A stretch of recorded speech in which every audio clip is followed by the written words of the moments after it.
just real quick, if you wanted to give us like 2 minutes, how'd you get involved in Family First Life in the first place? Yeah, absolutely. So I was actually, so basically, long story made short. So I actually was a personal trainer. I went to Arizona State University. I majored in dietetics. That's what I wanted to do. I wanted to, be a personal trainer, run my own business. And then that's pretty much it. So I had about probably like 40 clients as a personal trainer. I was making my first year in, I made like 103 grand. So it was going awesome.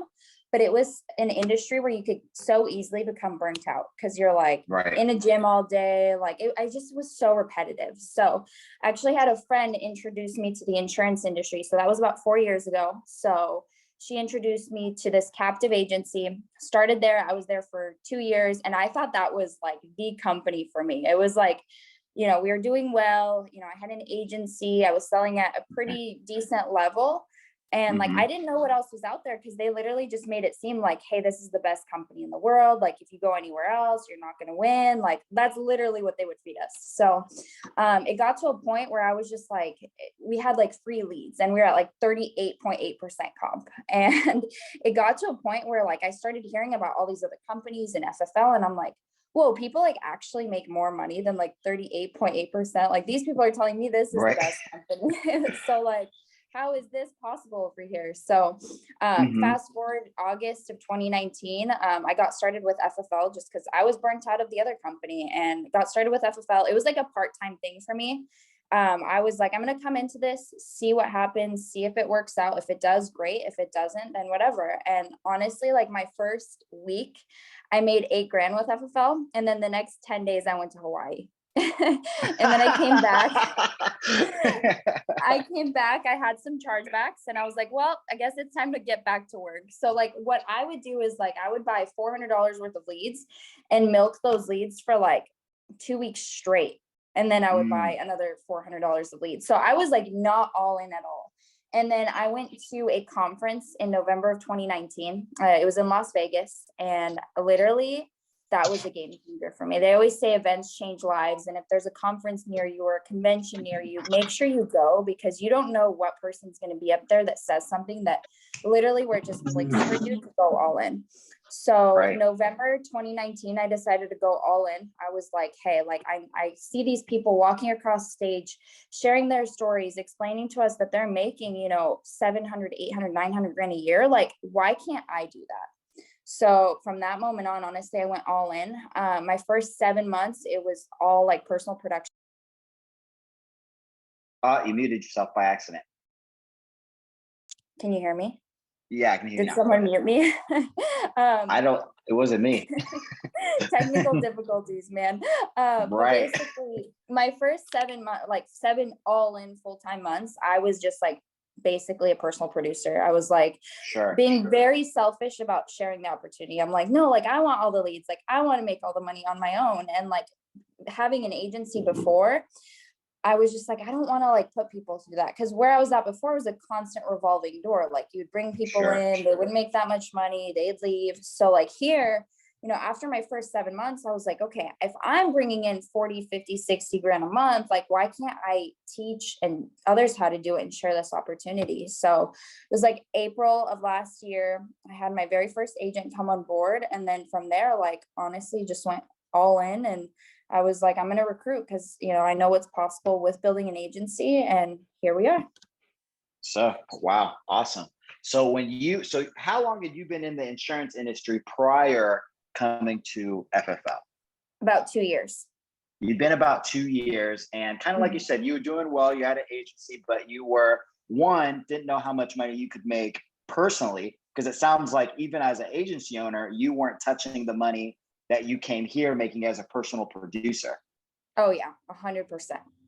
And then 2, you were building a team, and I've heard this from so many people, and I came from the insurance industry as well. I think you got exactly what you said. Sounds like you just got tired of, you're not really doing anything for your agents. Like it's a revolving door. It's not life-changing for them, only kind of the person on top. And so it kind of took you a while, it seems like, to, like you said, get over this just being about you, but then realizing, hey, this is amazing for other people too.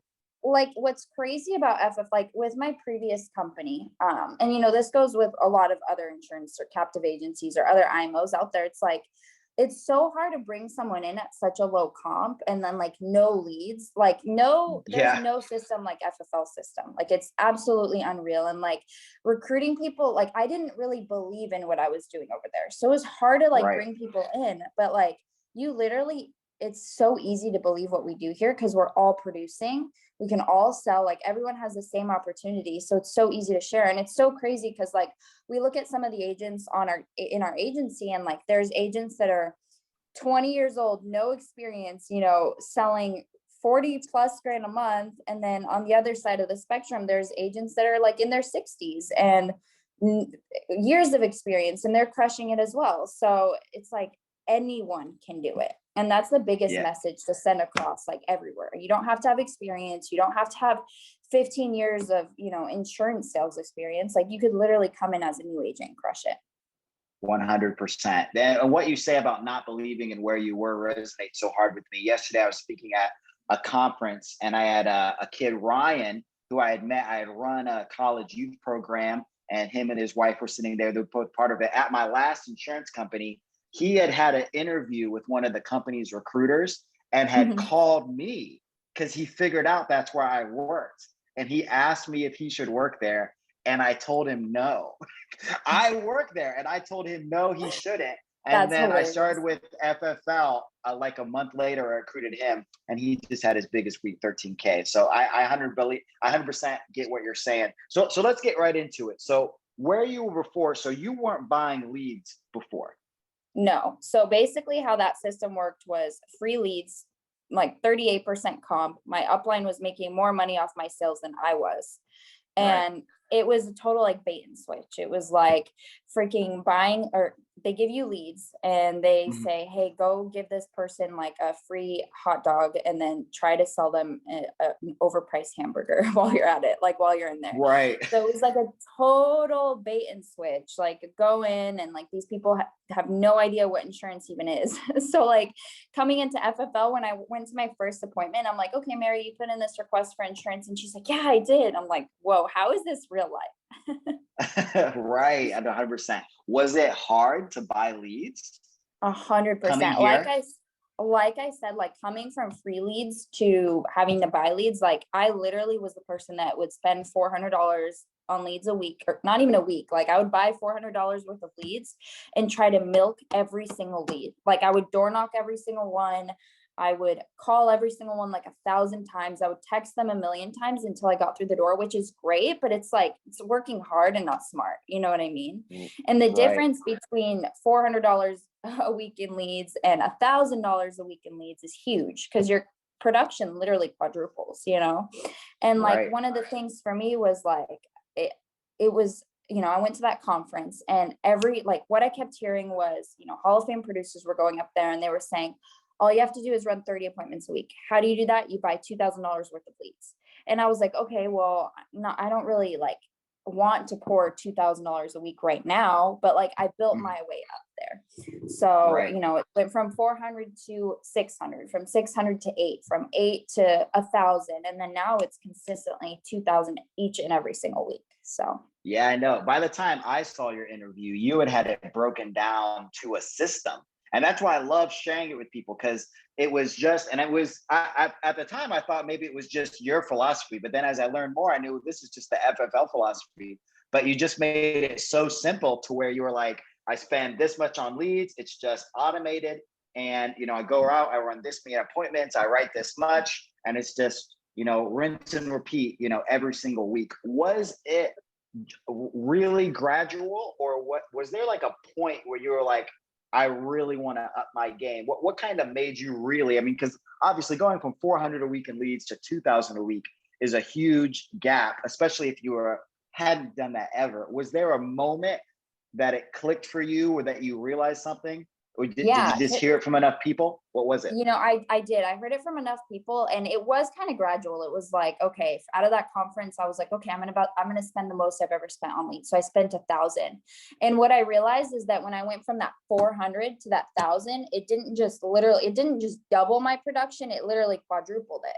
So I'm like, okay, just because I'm spending double doesn't mean I'm only going to double my production. I'm just getting in front of so many more people that, like, I have more at bats and I'm going to sell more. So Mhm. it was from that point on, like the first time I spent $1,000 a week in leads, I think I wrote like 8 grand instead of like 2, 3. So I was like, Mm. okay, well, why don't I just double this now? Like, why don't I go from this 1,000 to 2,000, because I just made this money. So I'm going to reinvest it back into the business.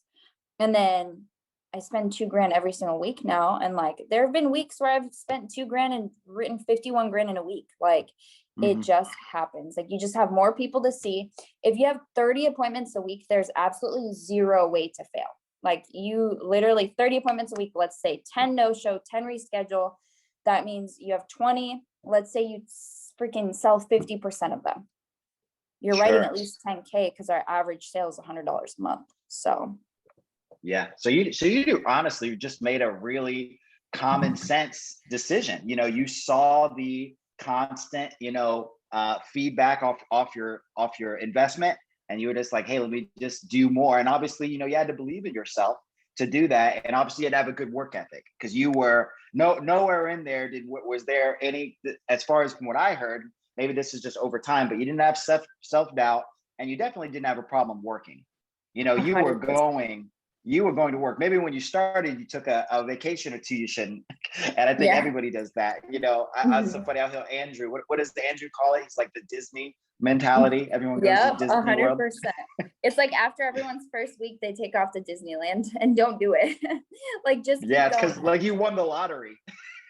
Yes, it's crazy. It's so crazy. It is an advanced business, and we make a lot of money. And most people come in here and they make more money than they ever have in their lives, and they're like, "What do I do with this? Like, I just made 5 grand this week." Like, it's like human nature to want to go to Disneyland, right? Yeah, 100%, 100%. So, hey, a little bit of a loaded question, because obviously you came from the insurance industry, so you had quite a bit of experience. But I know now you have additional perspective because you're growing an agency. You have so many people coming in cold market, warm market that never sold insurance. Was it difficult for you, or what was the evolution of your personal presentation in homes? Like, was it a change up for you? As in my personal, like, in-home presentation, or Correct. Yeah, you sitting with people from everything from final expense to internet to mortgage, because you were doing such a bait and switch, and now you're sitting with someone who asked for it, and that comes with its, obviously it's great, but it comes with its own hurdles. Was there oh an my gosh, evolution in the way that you were in yes. homes? Yeah, so basically I was doing the whole bait and switch thing. That whole I had to learn and memorize a 6-page script that was like 0.2% font, like 0.2 font. Like, it was so small. Like, it was 6 pages of this script that I had to memorize, because I Wow. literally had to, like, go in a home and make it super complicated and almost like mind blow these people, to where like you would trick them into almost buying insurance, right?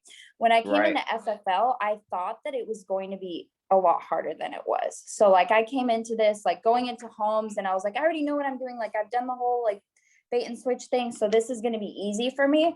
But like, I Hmm. would go in these homes, and like, when I first started, like, I didn't plug into any of the trainings where I should have. And like, Hmm. I basically came in and I was like, I know everything already. And so when I came in, I would go into these homes and I would like just almost like flunk it, because I try to like overcomplicate things for them. And Sure. quickly did I realize, okay, like, I came from another company. I need to be a student of the game again, forget everything I've learned, and, put everything that I've learned in the past and relearn everything. So I got plugged into all the trainings, literally everything, all the calls. Like, I had them marked in my calendars. I was on all the YouTube videos, watching absolutely everything. I've done the boot camp training like 18 times. Like, I literally will consistently like just go in there and relearn things. And I Sure. think one of the biggest things I learned is to keep things super, super simple. Like, Mm. these people are requesting our help. We literally simply just go in there, we see them. It's almost like it's not even sales. It's like customer service. Like, they're requesting it. Right. Your mission is to just help that family and find their need, and not overthink or overcomplicate things. But yeah, like, I think a lot of people that come from other companies, they come in thinking they know it all, and thinking, that it's this whole complicated thing, when it's really so simple. Yeah, 100%. So you just had to make it. So like you said, even though you came from the industry, for you it wasn't much of an advantage because the way that you would learn was so robotic. It was you weren't servicing people that requested something. You were trying to push something. They had no idea why you were there, and you were trying to like play a magic trick on them. Yeah, like Almost. So the whole like the first 15 minutes were in with the previous starter company, as I like to call it, practice company, was about building a rapport because you literally had to butter them up to sell them insurance. And it's like here, the first question I ask when I walk into a home, hey Mary, I'm here for a meeting about the funeral and final expense coverage.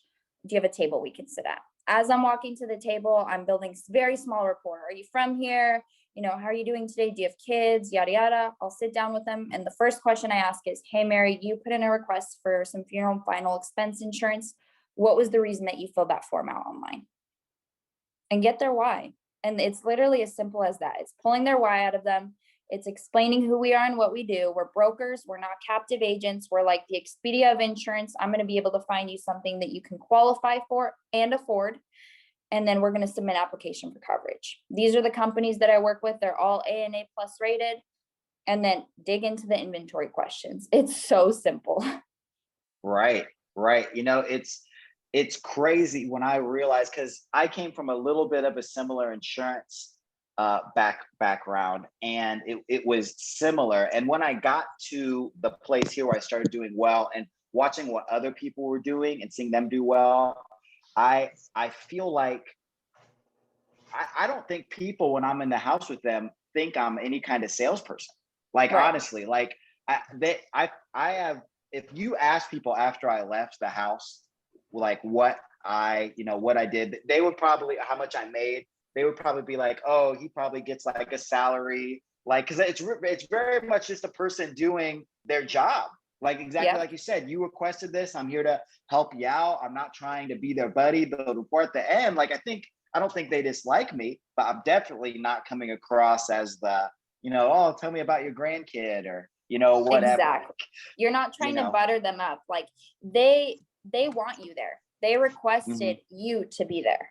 So it's Hmm. like I always act, like that's the way you should act in a home is like, hey Mary, you asked me to be here. You know what I mean? So Yeah. yeah. So you came from the industry. You had to completely learn this. Buying leads was new. The sales process was new, but you learned it quick. You started buying, got yourself gradually to a place where you're buying more and more leads. And then I think it was 2019, you weren't a Hall of Fame producer, but 2020 you were, right? Am I getting that right? 2020. Yep, absolutely. Yeah. And so what, one last question before we get into the team building side. What obviously we covered a good chunk of it there. So if we already covered it, you can just let us know. But was there anything outside of what we covered that helped you be a top producer? Obviously, we're keeping it simple. You bought leads, you plugged yourself into the training. Outside of that, I know a lot of producers talk about the mentality they had to have to make themselves a top producer. What was that for you to help yourself produce at that highest level? Yeah, I think the biggest thing is your mindset. And Sean says it all the time is what are you willing to give up? So I knew 400K, when you look at that as it's a big number, like 400,000 is a big number. But when you Right. break it down in 2 months, when you break it down into, weeks, when you break it down into days, it doesn't seem as big anymore. So Sure. what I realized is like, I couldn't, go write 8K in a week and then take a 10-day vacation. Like if I wanted to hit Hall of Fame, that wasn't it. That's not going to work. Right. So there are Yeah. certain things you have to give up. Like Hayden and I, my boyfriend, who's also in the business, we love to Hmm. travel. We love to have fun. We love to, spend a lot of time with our families and do this and that. But we realized that like, in order to be all in and follow the FFL system, like this isn't like a 20-year wait for your raise and promotion thing. It's like go all in for 2 to 5 years and you could literally be set for the rest of your life. Right. And that's one thing Hmm. that Grady Colson said at the very beginning that's always stuck with me. He said, put your head down and work for 2 years and you are going to be set for the rest of your life, period. So that was my mindset is all in, no distractions. And that's pretty much it. And then another thing is travel trips. Like I'm on a travel trip right now. I'm in Hawaii and I knew, like, I live in Arizona. If you guys look at the CRM in Arizona, there's almost never really leads in there. There's a lot of agents there. Like, I knew that I could get away with writing 20, 25, 30 grand a month there, but it wasn't going to do the job completely. So I was like, I'm going to look at the CRM and I'm going to chase the leads. And I literally go wherever the leads are, whether that's Ohio, New Jersey, Florida, anywhere. Literally, if I look in the CRM and I see over 100 instant leads in a single county, I'm packing my bags and I'm going. So travel trips probably made up about 80% of my business this last year. I still go on them. I feel like I'm super productive. Like, there's literally no distractions. I go and I'm there to work. So that was definitely a huge thing. Sure. Yeah, it's so funny you would say that, because Grady was just I just heard him speak the other day, and I think Sean Mike asked him, he's like, how many agents do you have in Arizona? He's like, I don't know, like 100. And he's like, how many have to leave to travel, to be a top producer? He's like, I don't know, like 95. So traveling, if you're going to be, so you just really decided that this is a career, and I can see what making several $100,000 a year will do for our future. And you and your boyfriend and your family decided, hey, we're going to make kind of these sacrifices so that we can set up for our future. So that mentality is really what drove you to give so much. 100%. Sure. Well, hey, that's awesome. That's awesome. Well, hey, let's shift here a little bit. So you're about 6-7 months into your business, and then you decided, hey, I see the potential of building a team here, and I want to get into that. Obviously, you had kind of a bad taste in your mouth from your previous company and the lack of opportunity it was there. Talk to us about the beginning stages of that. Was it a lot of warm market, people you had known from your previous company? Was it a lot of cold market? How were you? And obviously that's different for you, because then you're trying to help these people become successful. If you can just, I know that's kind of a general question, but if you could tell us about that. So for me, obviously I come from the industry. I was being very selfish for the first 6-7 months. I was like, nope, not recruiting. And then I was like, I looked at my deposits and I'm like, okay, like, I'm nothing special. I'm literally just simply working, plugging into the system. If I could do this, I'm going to show other people how to do it. So my top way to hire is social media. A, it's free. B, everyone's on it 24/7. Like, if you look at your Instagram or Facebook or just phone activity.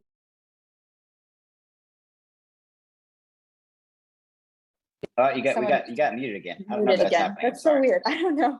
But basically people average, 10 hours a day on their phone. So Sure.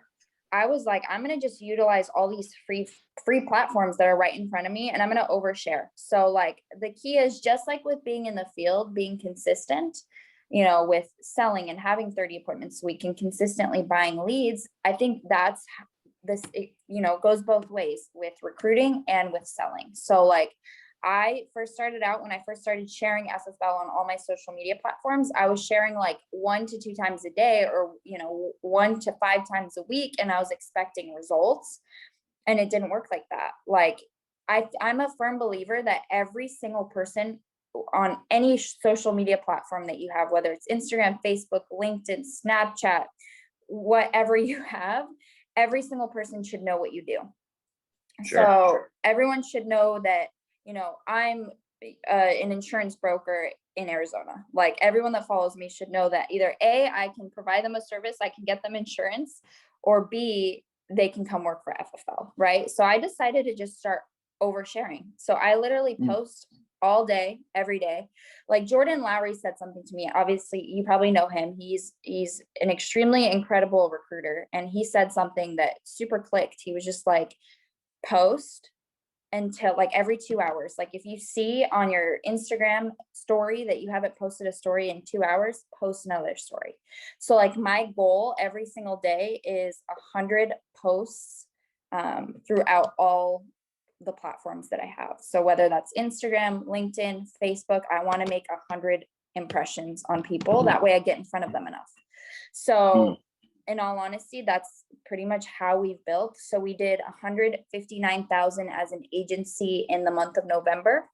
And last month we did almost 800,000.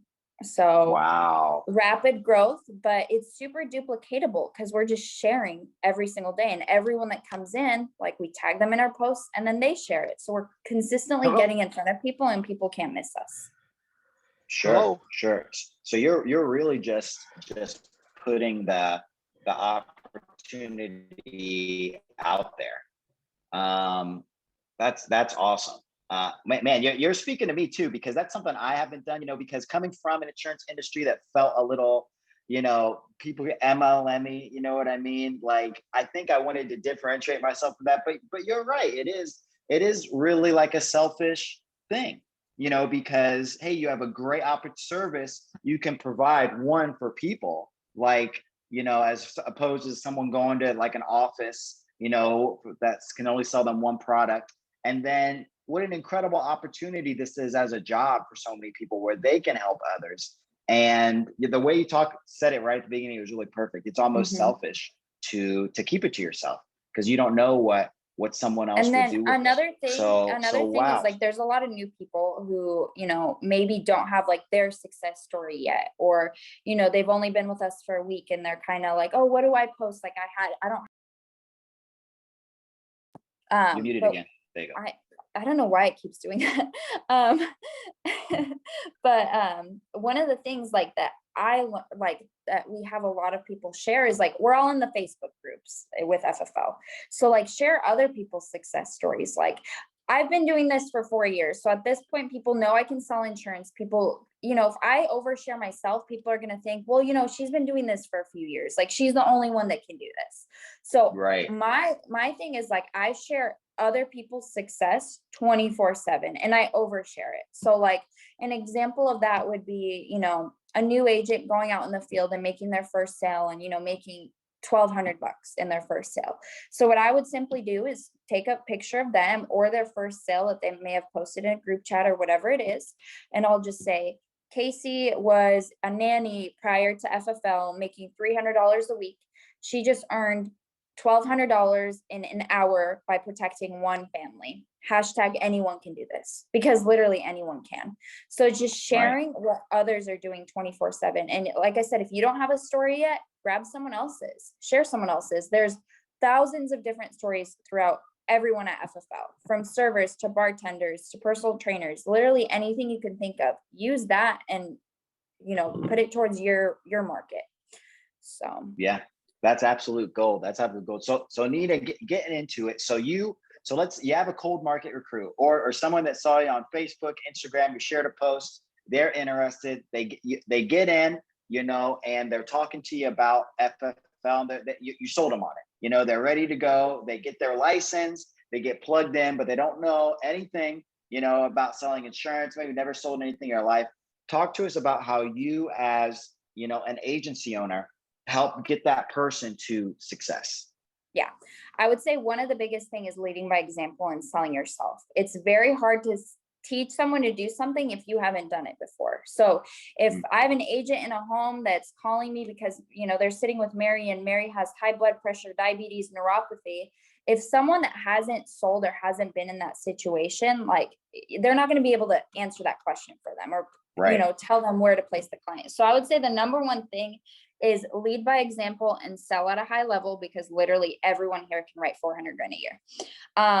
Another thing is just like literally plugging them into our systems. Like we just have such a plug and play system that everyone can just come in, they can do the boot camp training, they can watch videos. And, my process is literally as soon as they get plugged in, or as soon as they get licensed or finished contracting, I'm doing a lead strategy call with them. And then I'm doing an onboarding call with them. And I'm kind of going through like what they can expect, what to bring in a home, answering kind of any questions that they have, and just really letting them know that I'm going to be there for them as long as they're putting in the work. So I basically guide them on leads. I guide them on an in-home presentation and kind of their structure. And then, I always like, so like there's so many YouTube videos out there, right? And like people can always connect with someone, and you can kind of tell who would connect with someone over someone else. So like Eric Hamadi always says that he sends my video to personal trainers because I was a personal trainer before, so they kind of resonate with me. So I kind of find someone that would match that person, and I'll say, hey, you should check this video out. You know, you could learn a lot from this person. And then that's basically it. And then the biggest thing is just to teach people to fail forward and just do it. You know, buy leads, get through your first 100 appointments. That's the biggest thing. You're going to learn, you know, it's good. There's going to be a learning curve. You're going to have objections like we all do, but you're going to learn by doing. So just basically guiding them, pointing them in the right direction, and then making sure they actually do it. So something I love about everything that you're saying is that it's so simple. You know, like you said, you know, from your previous, you know, company and mine as well, you know, a lot of times the sale process was complicated. The way we got paid was complicated, you know, all these things, and none of it was good, right? But what you've done is you've made this so simple to where you're saying, well, for one, I'm a producer, so I can teach them just what I know. Anybody can do that. You can't teach someone something you don't know, but everyone can explain or at least demonstrate, you know, something to someone that they know and do well. So you're doing that. You're plugging them into your system, and you're just talking to them about, hey, what are you going to bring home? You know, this is let's make sure you're getting the right leads, and you're sending them out there, and that's truly, you know, all someone needs. You know, I think you said it right at the beginning, and I've heard this from every top producer, is you were just watching a ton of videos. You just made yourself a student, and anyone could do that. Secondly, for recruiting, what you said is really cool, how you're using the utility of how really anyone can do this. So when you see a certain person, whether they be a personal trainer, a stay-at-home mom, someone from the financial services industry, someone from the insurance industry, there's a video for all of those people.